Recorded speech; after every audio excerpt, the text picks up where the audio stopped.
Hello दोस्तों, मैं सनोज। हमारे यूट्यूब चैनल टारगेट शिखर पर आप सभी का स्वागत है। आज हम बात करेंगे कि कैसे हम अपने एटीट्यूड की वजह से प्रसन्न एवं खुश रह सकते हैं। जीत आपकी के लेखक शिवखेड़ा साहब जी कहते हैं कि क्षेत्र चाहे जो भी हो, उसकी बुनियाद नज़रिया ही है।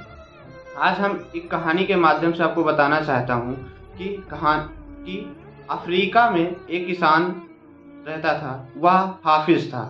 वह अपनी ज़िंदगी से संतुष्ट एवं खुश था। वह खुश इसलिए था क्योंकि वह संतुष्ट था, और वह संतुष्ट इसलिए था क्योंकि वह खुश था।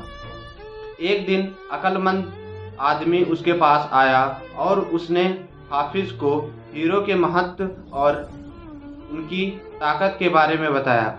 उसने कहा कि यदि आपके अंगूठे इतना बड़ा आपके पास हीरा हो तो आप पूरा शहर खरीद सकते हैं, और यदि आपके पास मुट्ठी जितना बड़ा हीरा हो तो आप पूरा देश खरीद सकते हैं। यह बात सुनकर हाफिज जी को पूरी रात नींद नहीं आई, और उसने हीरे को खोजने का प्रयास के लिए सुबह उठ पड़े।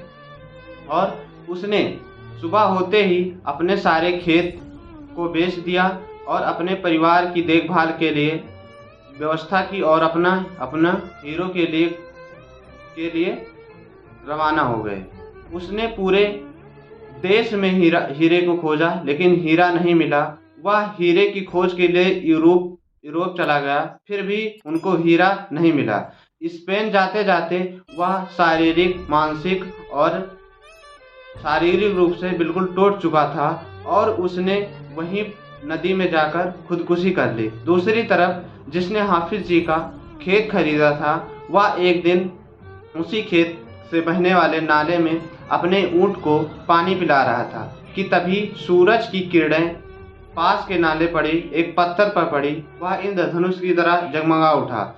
वह व्यक्ति उस पत्थर को देखकर उसने सोचा कि यह हमारे बैठक के लिए बहुत ही अच्छा है, तो उसने उस पत्थर को उठाकर अपने बैठक में सजा दिया।